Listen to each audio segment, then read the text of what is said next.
Welcome everybody to another one of our new format January webinars or Januaries, where we are trying our new format here. Today we're going to talk a little more about PearDeck. This is just kind of turning Tristas from the last time up to 11, and we're going to get a little deeper into the weeds into engagement and how you can use PearDeck for engagement.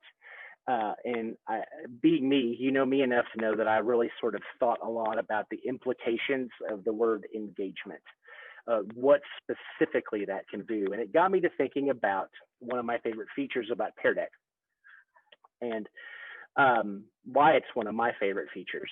I am someone who is really good at thinking about improving things, taking things from version 1 to 2.0, right?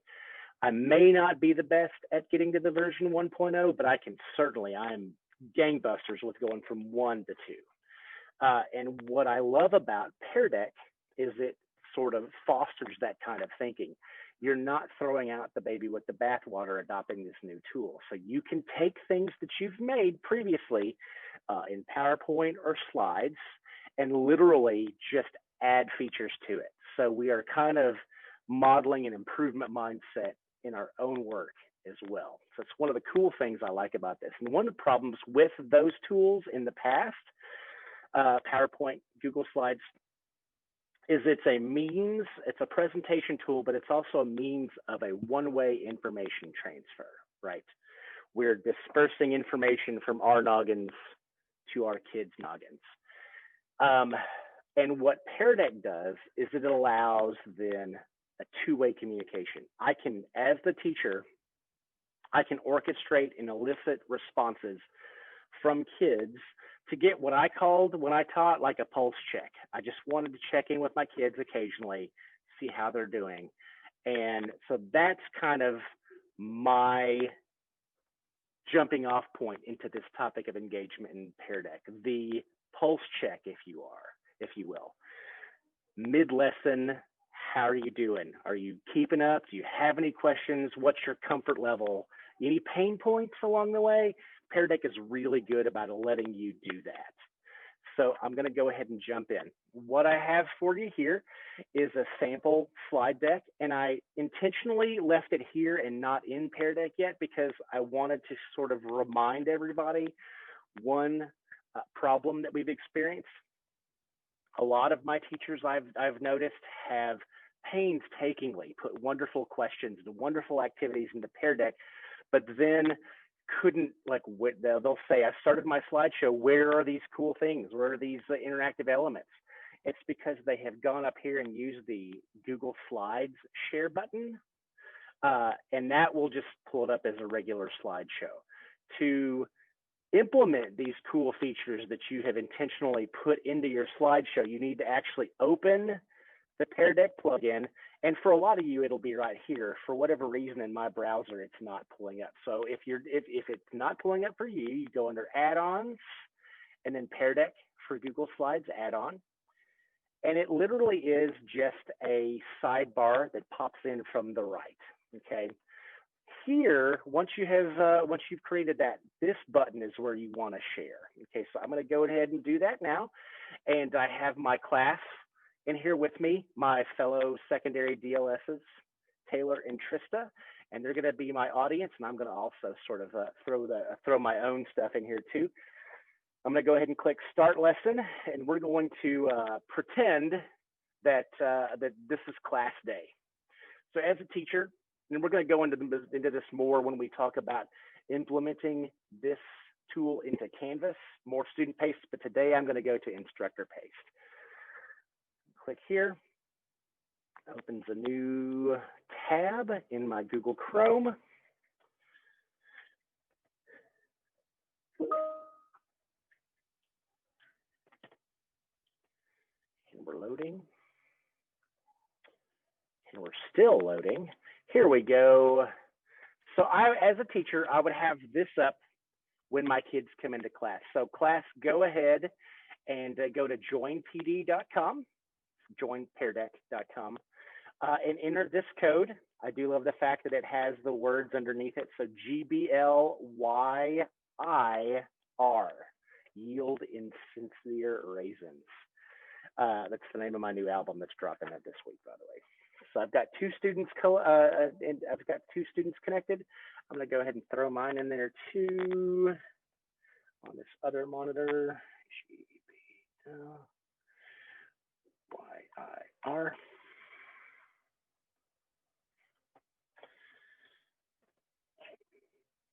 LYIR. All right.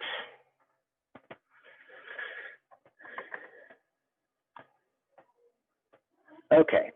Now at this point, what my students see, and you'll see in just a second, is the first slide in the slide deck. As a teacher, what I can do to open the teacher dashboard, which is where all of the wonderful magic happens, I go down here and I click Open Teacher Dashboard. And you probably would not want to have this on the same screen. There is an option under there to open it on another device, which is the best option. I love using it on my phone to walk around the class and check on engagement with that. But I did, for the purposes of this presentation, want to just kind of keep this here. All right, so it says you're projecting the join code. You'll keep that up until all your kids are in. One of the things I do love is that join code is up on the screen at all times. So if kids are kids and they are sort of antics and they're closing each other's computers, they can get back on. Or if the internet dropout happens, it always happens. So we're going to go ahead and just click out of that. And here's my first slide. So back here is what the students would see, beginning of the lesson, which is the first slide in the slide deck. Notice over here, I have basically the deck view of everything that I have going that I'm going to be talking about. What you'll notice also as I click through the slides is anything I've put in notes will be as a pop-up. It'll look like a pop-up here. Now, so let's just kind of go through a couple of these. So I'm going to go ahead and just click this next arrow to the right. And I have a bell ringer activity.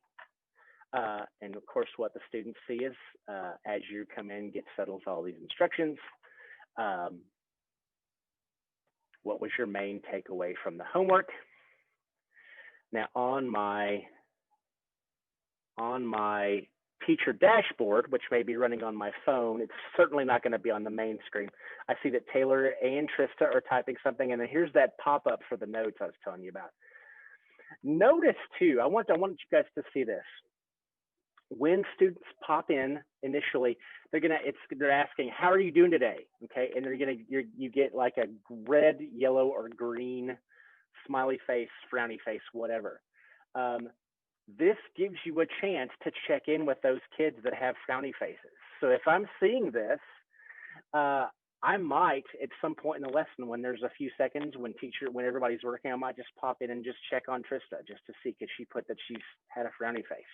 Okay, one of the hot topics right now, and one of the things we're acknowledging, is that we need to be better at supporting kids' emotional states, and this is one of the ways that PearDeck does that. So I can see these great responses, and the cool thing is, okay, I haven't responded yet, so I'm just going to go ahead on mine. I would go over and say, Owen, you're a knucklehead, dude. Why haven't you answered this yet? And I'll be, oh, I'm sorry. So I'll just kind of go ahead and type some Swedish in here. You can see it, but obviously Owen's not doing well either.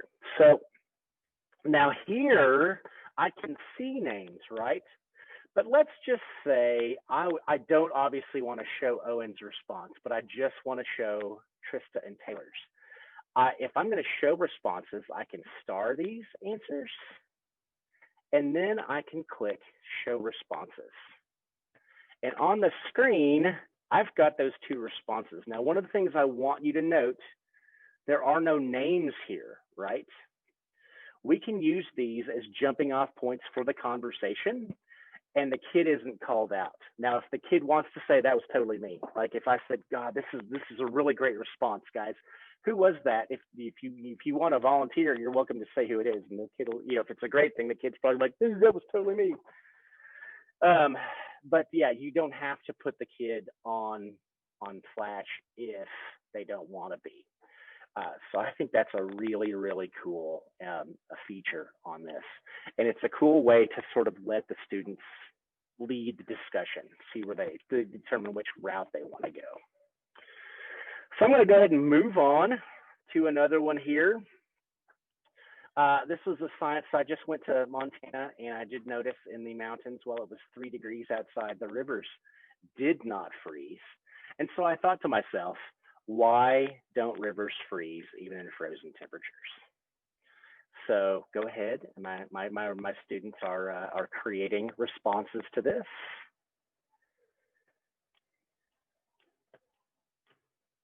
Yeah, exactly. So, and of course, I could show both of these, right? I had both of these thoughts, right? The river doesn't stop running. Obviously, I know, like, you know, rivers that are moving water isn't going to freeze. But I thought the same thing Trista was thinking here.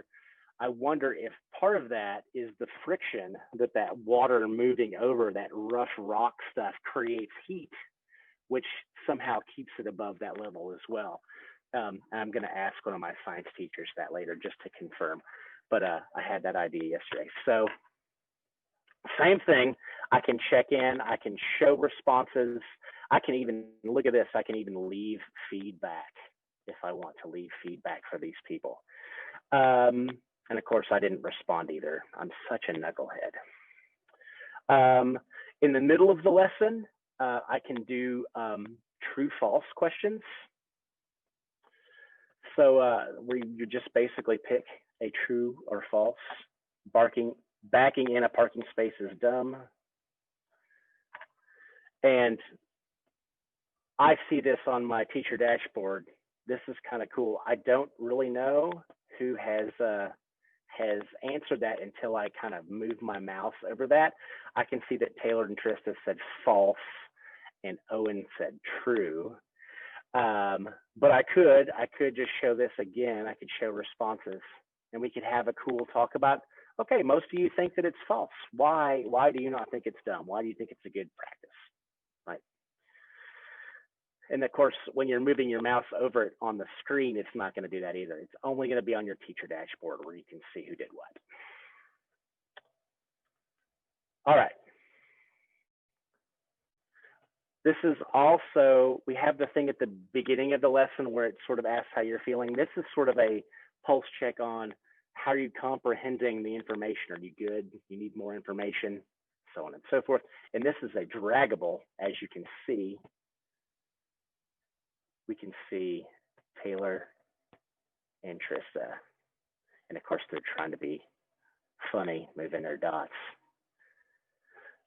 One of the things, this is a good opportunity, and I've mentioned this before, one of the things you may want to do before you show this is lock your screen and then show the responses,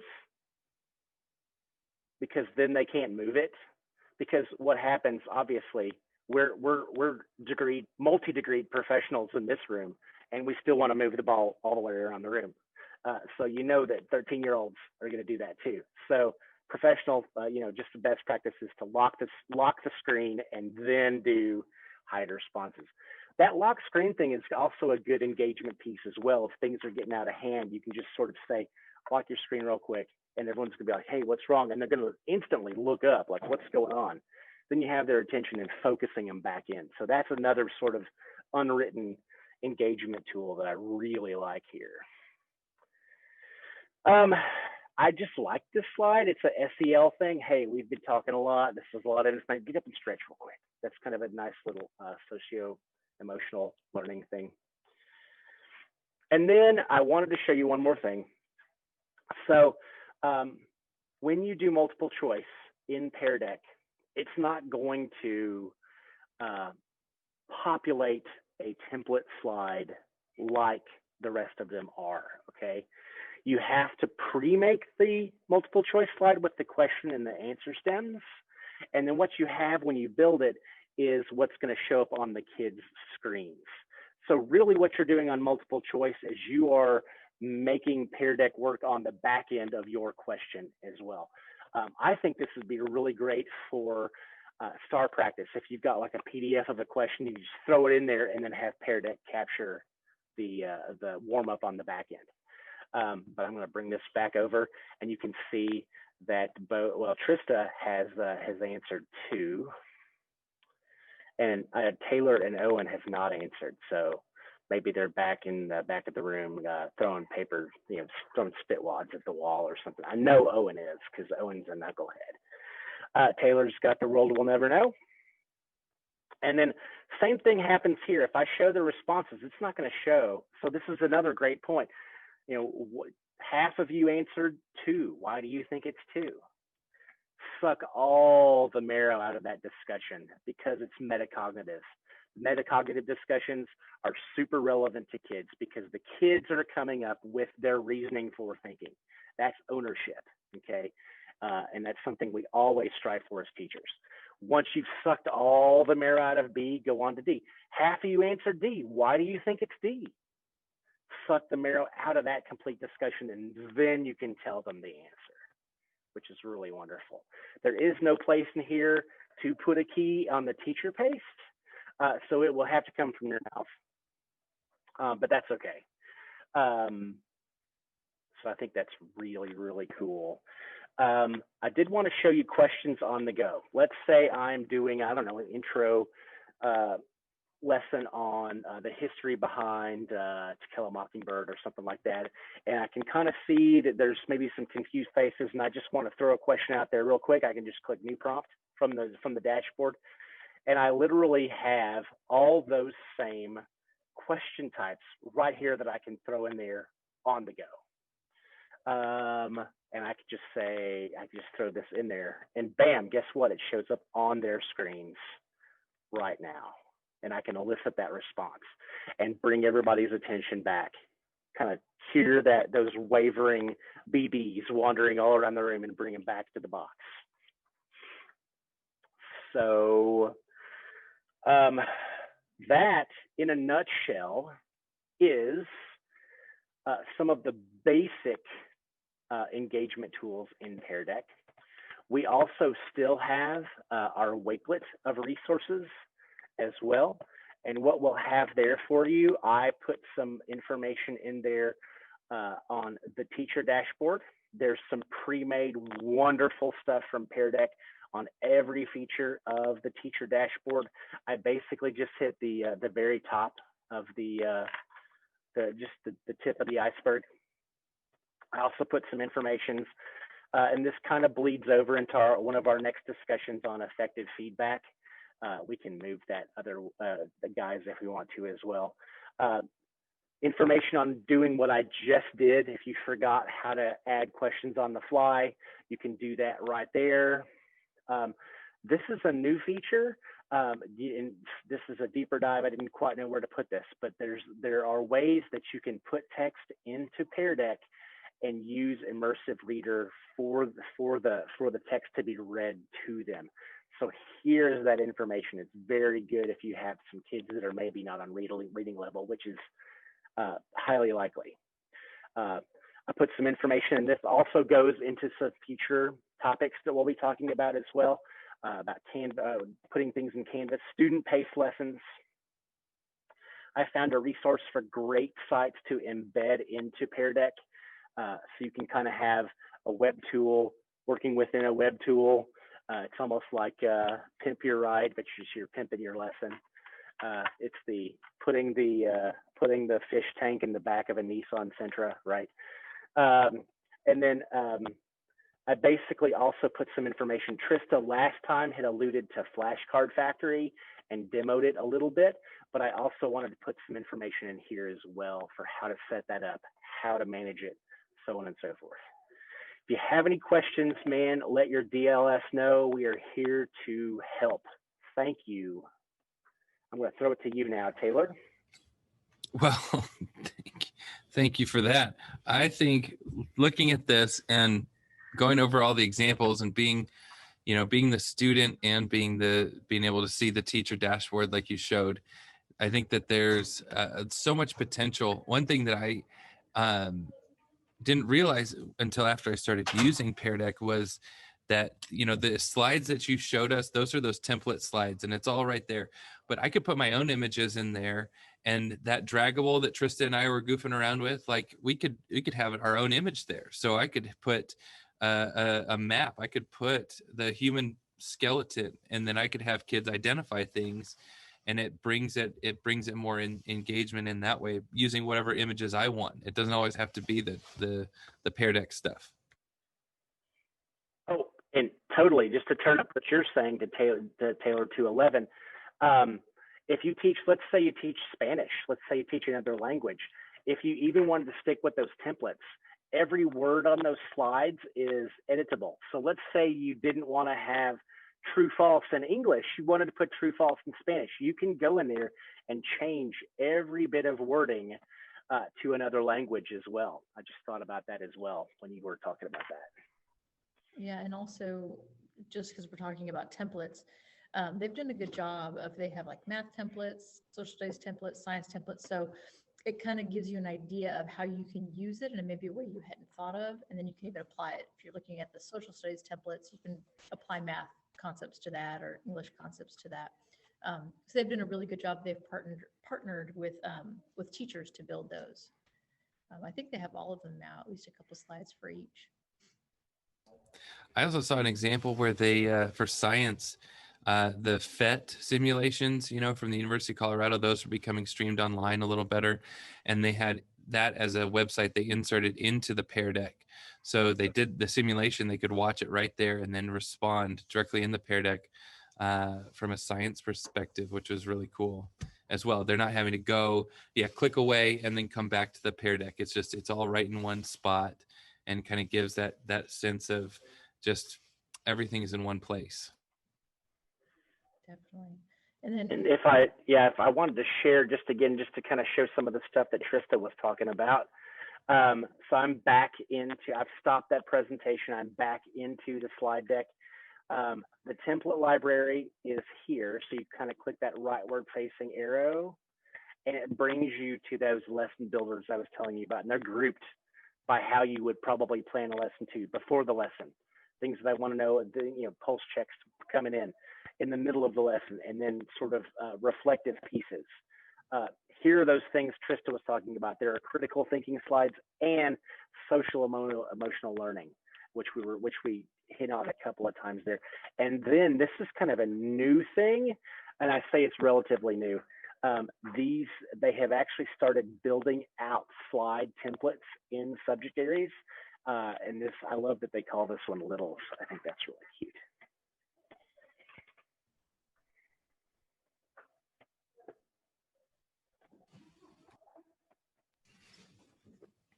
I think the other thing, and Tristan mentioned this when we were together with, as she was taking us through PearDeck, is it doesn't have to be a whole slide show. That you can pick one thing and use it and move on.